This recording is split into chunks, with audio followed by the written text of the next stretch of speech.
It's time to make fun of the Cleveland Browns, make fun of Dillon Gabriel, the Hawaiian leprechaun, throw hospital balls and kill wide receivers in every single game. We're on Stefanski getting fired watched.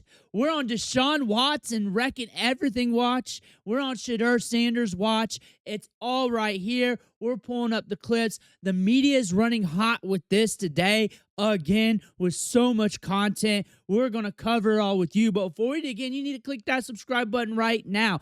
Join this journey with me of making fun of the Browns. They're breaking your heart on Sunday anyways. I'm going to help you put it back together so we can break it again on Sundays. They're manipulative with these quarterbacks. They have been for your whole entire life. Might as well come to me and let's crack some jokes.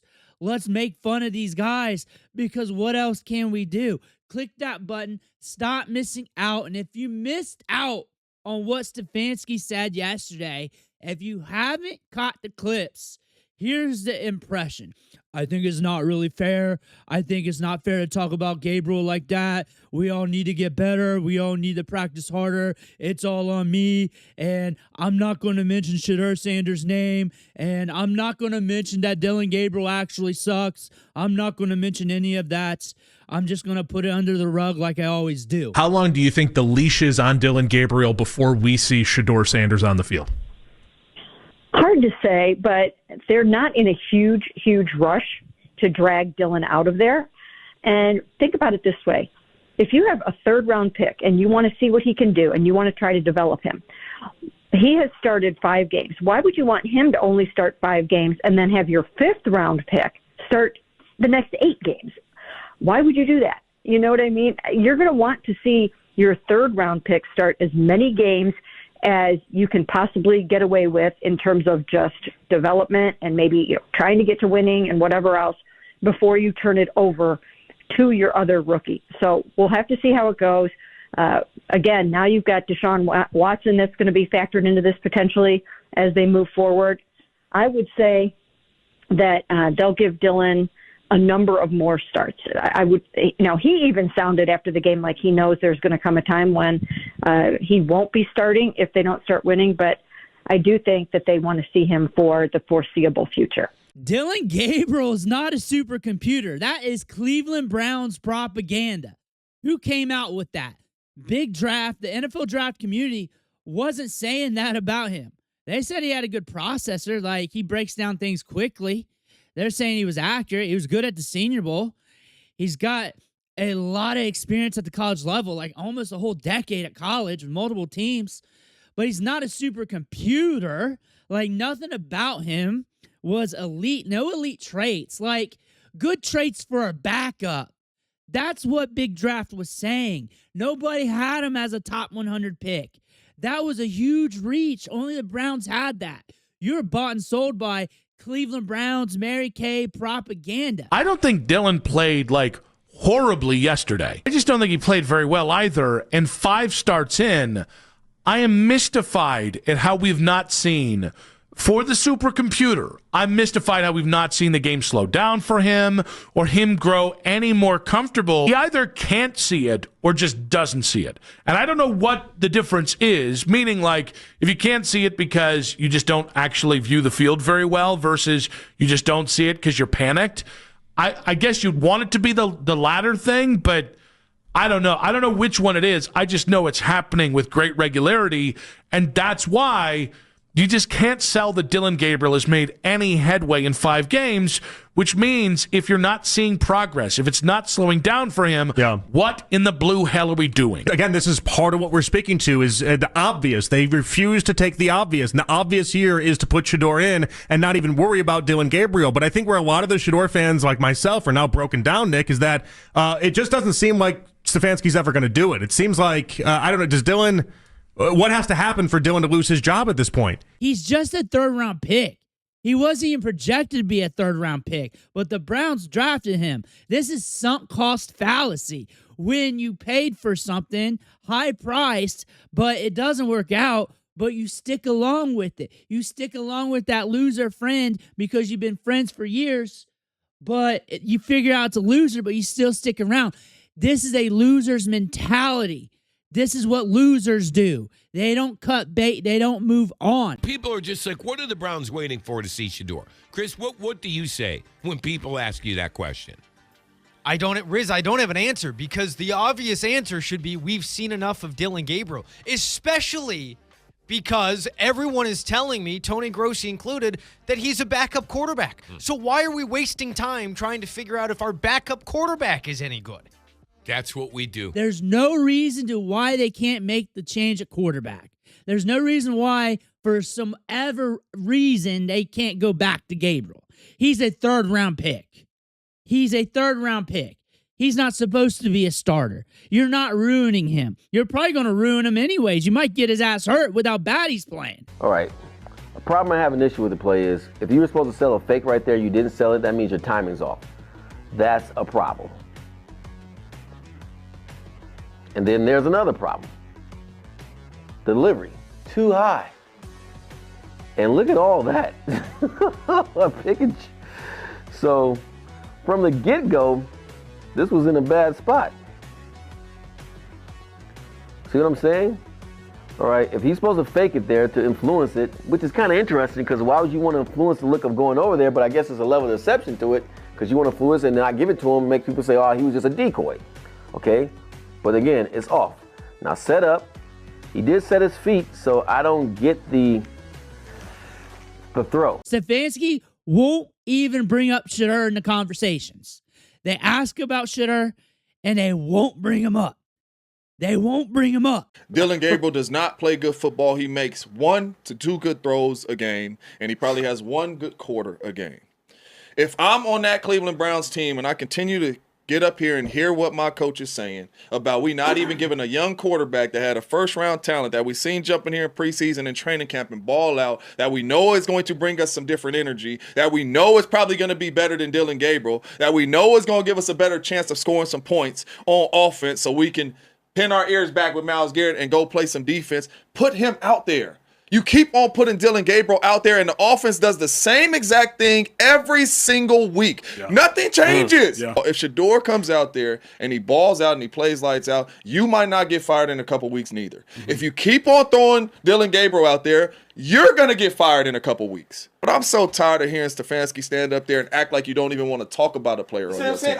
Say something, but you get up there and act like you don't even want to talk about a player on your team. And you sit here and say, in the same sentence, we trying to develop all our players. You're not, because if you were, Shedeur would have been out there in some of these blowouts. I can't think of a coach that is the worst leader that we've ever really seen. Like, you can tell there's no accountability. There's none to Gabriel. There's no accountability to Gabriel. There's nothing here. So why can't we just be real? Because if you're saying the same things, like we just got to get better, we got to get better, it's acceptable if you get better. At least be off and on and show that you're getting better and trying. Doing this and shuffling it under the rug just means you're a weak-ass pussy man. Okay. With all the problems that they have, that is pretty obvious to everybody who has eyes. Mm-hmm. Probably not going to work either. Doesn't it stand to reason that the guy that still has, $96 million on his contract or whatever it is, and if they've already lost the fans, The fans, it's already going to be a hostile takeover. You're going to lose fans even more. When Buffalo, well, every fan's telling you they're apathetic anyway. So when Buffalo comes to town, that's what they say, and it's but all that Buffalo was on fans, Monday. like, why wouldn't they throw Deshaun Watson back out there at that point? Why wouldn't they? You can name plenty of reasons why they wouldn't throw him back out there. Which are? I don't think he can handle it. Oh, when are they going to throw him back out there? But you're saying I don't think he can emotionally handle it. Well, who could emotionally handle it? Deshaun. He couldn't handle it before when he was 100% healthy. When he was healthy as a horse, he couldn't handle it. Now, he was rusty, but there is some guys have that skill. No matter, listen, guys, whatever is alleged is whatever. I'm pointing something out here. Yeah. There are guys who can absolutely clear whatever mechanism, and they do not care if you don't like them. They don't care if their home fans don't like them. They do not care. And they're going to go out there and they're going to get their 50 points, or they're going to throw for 300 yards, or they're going to catch their 100 yards. They do not care. Those guys are few and far between. That's why they're called legends. Most guys, it has an effect on you when your own home fans don't like you and don't want to see you. So, you could play them. It better be one of them road games. You can use Deshaun Watson as your bridge. You can definitely do that next year. But where's the upside here in 2025? Where's the upside? You got a guy coming off a massive injury behind a suspect offensive line, broken wide receivers. You know the upside isn't long-term with him. You're just seeing what you got. You're not here to win a Super Bowl. You just lost to the Jets. The answer for the next man up is obviously Shedeur, because you got to see what you got in him before you waste picks on another quarterback in the draft that you're not going to develop. And you're not developing that quarterback unless you clean house, because they did not develop these two quarterbacks. They did not take the time to push the competition, especially when it needed to be pushed. I understand. I said that. I've been saying this every day. I understand you go round 3 quarterback, round 5 quarterback, you play to like such. But we know the context of round 5 quarterback. And also, round 3 quarterback played like round 5, 6, 7, a UDFA quarterback in camp. Like, this isn't new. This isn't new from Gabriel. This reared its head early. OTAs. Rookie camp, it's really not. You're playing against scab rookies on a lot of these 7-on-7s and 7-on-7s. You got the OTAs. You saw a little glimpse there. Balls being batted down, some picks, some off throws. You get to training camp, balls in the dirt. Balls batted down, smacked. Not in my house. Little Gabriel, not my house. All day. We had multiple practices here where he had like a 20 to 30% completion rate. Throwing picks. Shedeur here, just off to the side with the force. 70, 80% completion rate, and you don't level it up. And the easy way to level it up is say, hey, we got to open up the competition now. Just be honest. You see Mike Tomlin, you see him every day. You see him, how long's he been with the Steelers? Listen to his interviews. And he's not unprofessional. I mean, you can say what you want, I guess, in those regards. He's had a lot of interviews, so I haven't analyzed every single one. But what you really gather is that a real-ass man there up front. And he's going to say how it is, at least professionally to a degree. He ain't going to say everything he wants, but he's also going to, be real with you. And that's part of the accountability. And you're definitely seeing that here. With this team. You see dumbasses like Dan Orlovsky stand up for Stefanski saying he should be going to the Giants. It was said that, no.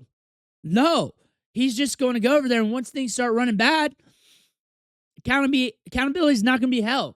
I get we saw some things earlier that looked promising out of him. But it's not about when times are good. It's about when times are suspect. It's about planning for the future. True leaders develop talent. True leaders have a tree of talent under them.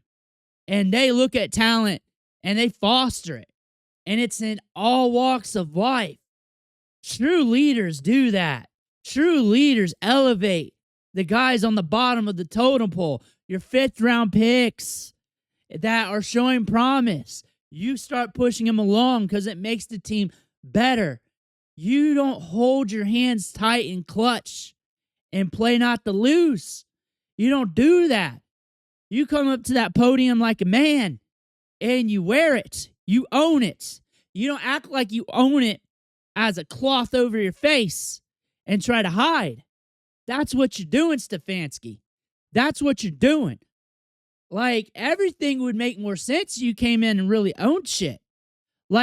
If you had this decision with Gabriel and you came out and leveled, at least I'd give you some respect. I'll still make fun of you, but at least I won't look at you as a pussy.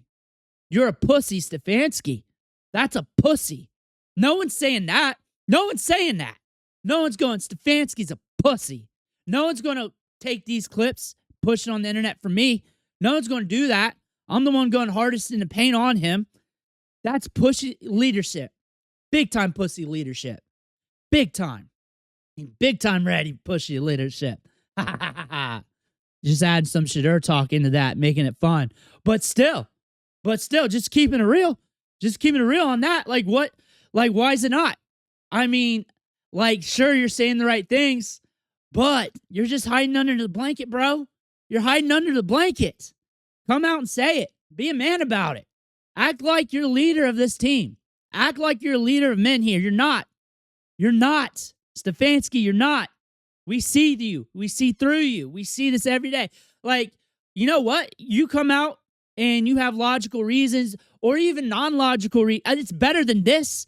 It's better than this. At least put your nuts on the fucking table. At least put your nuts on the fucking table. Don't be saying this like it's not fair. You said it wasn't fair for them to question, but you have no reasoning, and we just saw what we saw. You understand that, right? You understand that, Stefanski.